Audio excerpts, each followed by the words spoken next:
తెలియజేయాల. ఈరోజు ఎస్సీలు కావచ్చు, బీసీలు కావచ్చు, ప్రతి ఒక్కరు ముఖ్యంగా మీ అందరికీ నేను తెలియజేయాల్సింది ఇంకొకటి ఏంటంటే, ఈరోజు భూమా నాగిరెడ్డి గారు కావచ్చు, శోభమ్మ కావచ్చు, ఇద్దరు కూడా చిన్నప్పటి నుంచి మాకు చెప్పిన పాఠం ఒకటే ఒకటి, మన గడప తొక్కి లోపలికి వచ్చిన వాడు ఎవరైనా సరే మన వాళ్ళు ఫస్ట్, ఆ తర్వాతనే కులం కానీ గోత్రం కానీ ఇంకొకటి కానీ మనం చూడాలా. ఈరోజు కష్టాల్లో ఉన్న వాళ్ళని ఆదుకోవాలా, ఇబ్బందులు ఉన్న వాళ్ళని మనం ఆదుకోవాలా. మనం అనుకున్న వాళ్ళ కోసము ఎంత దూరమైనా సరే మనం పోరాటం చేయాలని చెప్పి నా తల్లిదండ్రులు నాకు నేర్పించింది. ఈరోజు వాళ్ళిద్దరూ లేకపోయినా ఈ రాష్ట్రంలో మనము గట్టిగా రాజకీయాలు చేసి అందరికి పోటీగా మనం ముందుకు వెళ్ళగలుగుతున్నామంటే దానికి ముఖ్య కారణము మీరందరూ. ప్రజలు కార్యకర్తలు లేకపోతే ఈ రోజు ఈ 5 సంవత్సరాలు మనం లాక్కోవడానికి చాలా ఇబ్బంది అయ్యేది. మీరందరూ గట్టిగా మొండిగా ఉన్నారు కాబట్టి ఈరోజు మేము రాజకీయాలు చేయగలుగుతున్నాం. అంతేకాకుండా ఈ రోజు ఈ 5 సంవత్సరాలు ఎన్ని ఇబ్బందులు వచ్చినా, ఎన్ని కష్టాలు వచ్చినా, మన గురించి ఎంతమంది ఎన్ని విధాలుగా వెళ్ళి చంద్రబాబు నాయుడు గారికి, లోకేష్ గారికి చెప్పినా కూడా ఈ రోజు ఒక తండ్రి స్థానంలో, ఒక అన్న స్థానంలో వాళ్ళిద్దరూ ఉండి మనల్ని కాపాడుకుంటా, కంటికి రెప్పలాగా కాపాడుకుంటూ ఈ రోజు ఆలగడ్డ అంటే మనది, ఆలగడ్డని మనం జాగ్రత్తగా చూసుకోవాలని ఒక భావన ఈ రోజు చంద్రబాబు నాయుడు గారికి, లోకేష్ గారికి రావడం జరిగింది. ముఖ్యంగా ఈ రోజు పార్టీ ఆదుకోవడం వల్లే, పార్టీ ఉండడం వల్లనే ఈ రోజు రాజకీయాలు చేయగలుగుతున్నాం. మనమందరం కూడా చంద్రబాబు నాయుడు గారిని ముఖ్యమంత్రి చేయడానికి అన్ని విధాల్లో కూడా కృషి చేయాలా, సైనికులాగా పనిచేయాలా. ఈ రోజు ఇక్కడ గెలవడం కాదు మనకి ముఖ్యం, అక్కడ కుర్చీలో చంద్రబాబు నాయుడు గారిని కూర్చోబెట్టాలా, లోకేష్ గారి నాయకత్వంలో మనం అందరం కూడా నడవాలా. ఈ రాష్ట్రాన్ని కాపాడుకోవాలా, ఈ రాష్ట్ర ప్రజలను కాపాడుకోవాలంటే మళ్ళీ చంద్రబాబు నాయుడు గారి నాయకత్వం రావాలి. ప్రతి ఒక్క నియోజకవర్గంలో తెలుగుదేశం పార్టీ జెండా ఎగరేయాలని చెప్పి కూడా సందర్భంగా మీ అందరికీ తెలియజేసుకుంటాను. ముఖ్యంగా ఈ రోజు ఈ కార్యక్రమానికి మీరందరూ వచ్చినారు. మీరు నేను చెప్పినవన్నీ విన్నారు కదా, విన్నారా, పడుకున్నారా? అది విన్న ప్రతి ఒక్క అంశం కూడా గ్రామాలలో రైతులతో మాట్లాడాలా, మహిళలతో మాట్లాడాలా, బీసీలతో, ఎస్సీలతో, మైనారిటీలతో అందరితో కూడా మాట్లాడి ఈ రాష్ట్రానికి జరిగే అన్యాయము ప్రజల్లోకి చాలా గట్టిగా తీసుకెళ్లాల్సిన అవసరం ఎంతైనా ఉంది. ఈరోజు బీసీలే కాదు, ఎవరు బాగుపడుతున్నారు ఈ ప్రభుత్వంలో? బీసీలు బాగుపడ్డారా, ఎస్సీలు బాగుపడ్డారా, మైనారిటీలు బాగుపడ్డారా, రెడ్డి గారు బాగుపడ్డారా? ఎవరు బాగుపడ్డారా? ఎవరు బాగుపడలేదు. ఈరోజు ఈ రాష్ట్రంలో రాక్షస పరిపాలన జరుగుతుంది.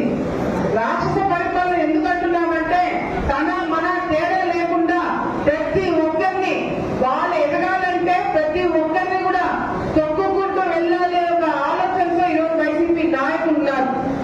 ఈరోజు రాష్ట్రంలో రాక్షస పరిపాలన జరుగుతుంది. ఏ ప్రాంతంలో, ఏ జిల్లాలో, ఏ నియోజకవర్గంలో చూసుకున్నా కూడా అరాచకాలు ఎక్కువైపోతున్నాయి. నిన్నటికి నిన్న ఆంధ్రజ్యోతి పేపర్లో ఒక ఆర్టికల్ వచ్చిందని చెప్పేసి మరి ఏ విధంగా ఆలగడ్డ ఎమ్మెల్యే ఎంత దారుణంగా ప్రెస్ మీట్ పెట్టి మరి ఒక పత్రికా విలేకరిని నీ కాళ్ళను పట్టిస్తాను, నీ అంతు చూస్తాను, రేపు మళ్ళీ జగన్మోహన్ రెడ్డి వస్తే నువ్వు రోడ్డు మీద తిరగకుండా చూస్తానని మీడియా మిత్రులు ఓపెన్ గా వెలిగిస్తున్నారంటే మరి ఈ పరిపాలన ఏ స్థాయికి వెళ్తుందని ఒకసారి మనం అందరూ కూడా ఆలోచించాలా. విలేకరులకే భద్రత లేనప్పుడు, విలేకరులకే మర్యాద లేనప్పుడు రేపు వచ్చిన సామాన్య ప్రజలకు ఏ మర్యాద ఇస్తారు, ఏ విధంగా పరిపాలన ఉంటుందో ఒకసారి మీరందరూ కూడా ఆలోచించండి. ఈరోజు జగన్మోహన్ రెడ్డి గారు భయము, ఒక భయాన్ని ఈరోజు ప్రతి ఒక్క ఇంట్లో పెడుతున్నారు. ఈరోజు ఆ భయం ద్వారా పరిపాలన చేయాలా, ప్రజల్ని భయపెట్టించి పరిపాలన చేయాలన్న ఒక ఆలోచనలో ఉన్నారు. ఈరోజు ఎంతమంది మీద దాడులు చేయలేదండి? ఈరోజు ఎస్సీల మీద దాడులు, బీసీల మీద దాడులు, మైనార్టీల మీద దాడులు, ఎక్కడ చూసినా కూడా దాడులు చేస్తున్నారు. అంటే ఒక చిన్న సోషల్ మీడియాలో పోస్ట్ పెట్టినా కూడా కేసులు పెట్టే స్థాయికి ఈరోజు వచ్చినారు. అంటే మన స్వేచ్ఛని తీసేస్తున్నారు. అంతేకాకుండా ఈరోజు ముఖ్యంగా బీసీలకు జరుగుతున్న అన్యాయం చూసుకుంటే దాదాపుగా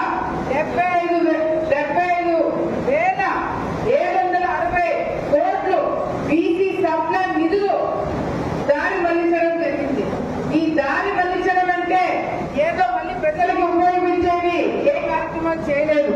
ఈ 75,000 కోట్లు నిజంగంటే బీసీలకి ఉపయోగించింటే ఎంతో బీసీ కుటుంబాలు బాగుపడాయి.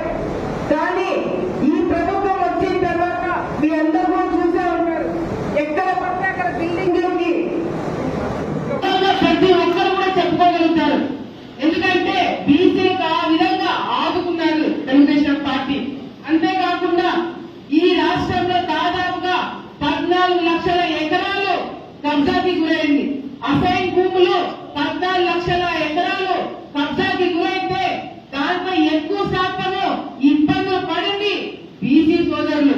మరి దానికి ఏమని సమాధానం చెప్తారని చెప్తే ఇంతవరకు ఎవరు కూడా ముందుకు వచ్చి సమాధానం చెప్పలేని పరిస్థితి.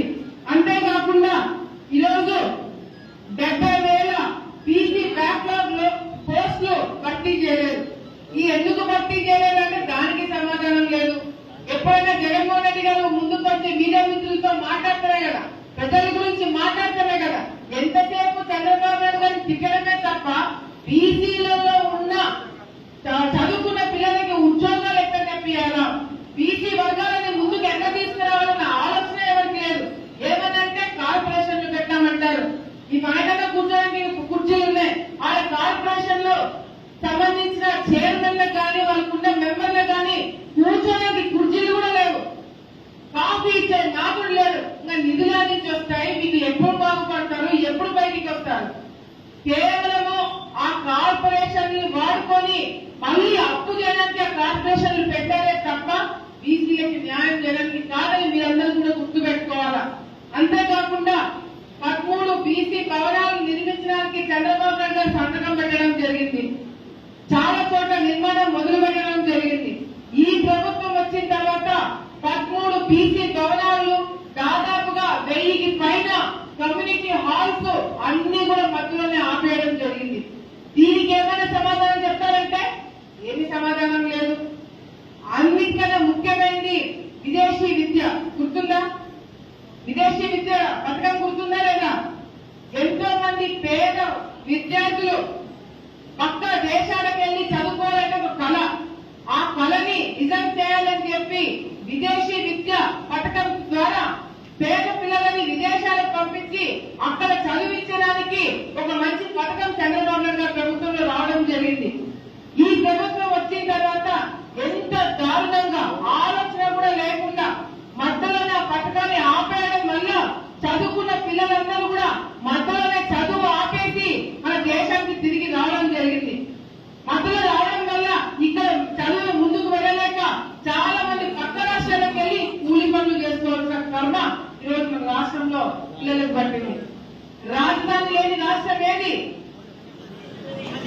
ఆంధ్రప్రదేశ్. అప్పుల రాష్ట్రం ఏది? ఆంధ్రప్రదేశ్. గతంలో ఆంధ్రప్రదేశ్ అంటే అన్నపూర్ణ, ఆంధ్రప్రదేశ్ అంటే అన్నం పెడతారు అనేవాళ్ళు. ఈ రోజు ఆంధ్రప్రదేశ్ అంటే అప్పులు, ఆంధ్రప్రదేశ్ అంటే అన్యాయాలు, కేవలం బట్లెస్ గా ఈరోజు రాష్ట్రం మారింది. ఈరోజు స్కూల్లో చిన్నపిల్లల్ని ప్రశ్నిస్తారు, మన రాజధాని ఏంటి అని చెప్పి మాట్లాడతారు. ఈ రోజు రాజధాని అంటే నేను చెప్పలేదు, మీరు చెప్పలేదు, ముఖ్యమంత్రి చెప్పలేని పరిస్థితి కనపడుతుంది. నిజంగా ఏం కర్మ పట్టింది మన రాష్ట్రానికి, మన రాష్ట్ర ప్రజలకి? ఒక్కసారి అవకాశం ఇవ్వాలని చెప్పి తీసుకొచ్చి మన నెత్తి మీద కూర్చోబెట్టుకున్నాం. ఈరోజు మనల్ని మన నెత్తి మీద చేతులు పెట్టి ఈరోజు పాతాళంకి మనల్ని తొక్కేస్తున్నారు. మన రాష్ట్రంలో పిల్లలు మీరు ఒక్కొక్కటి ఆలోచించాల్సిన ముఖ్యమైన విషయం ఏంటంటే ప్రతి ఒక్క కుటుంబం పైన మీ కుటుంబం మీ కుటుంబం మీ కుటుంబం మీ కుటుంబం ప్రతి ఒక్క కుటుంబం పైన సంవత్సరానికి 2,80,000 రూపాయలు అప్పు ఇప్పుడు మనకు ఉందని మీకెవరికి కూడా తెలియదు. మీకు తెలియకుండానే మీ జోబులకి డబ్బులు పోతున్నాయి. మీకు తెలియకుండానే జగన్మోహన్ రెడ్డి గారు మీ జోబులో చేపెట్టి డబ్బులు లాక్కునే పరిస్థితి. ఒక్కొక్క కుటుంబానికి 2,80,000 రూపాయలు అప్పు మీరు చేయకపోయినా మీ తరఫున జగన్మోహన్ రెడ్డి అప్పు చేస్తున్నారు. ఆ అప్పు తీర్చాల్సిన ఎవరు? మీరు కాదు, మీ పిల్లలు, చదువుకుంటున్న పిల్లలు. రేపు పొద్దున ఉద్యోగాలు వస్తే వాళ్ళు కట్టాల్సిన పరిస్థితి. ఈ రోజు ఆయన లక్షల కోట్లు అప్పు చేస్తుంటే ఆ భారం అంతా చదువుకున్న పిల్లల మీద పడుతుంది, ఉద్యోగాలు చేస్తున్న పిల్లల మీద పడుతుంది, వచ్చే తరాల మీద ఆ భారం పడుతుంది. నిజంగా ఇది ఎంత దారుణమైన పరిస్థితి రోజు ఆంధ్రప్రదేశ్ లో ఉంది.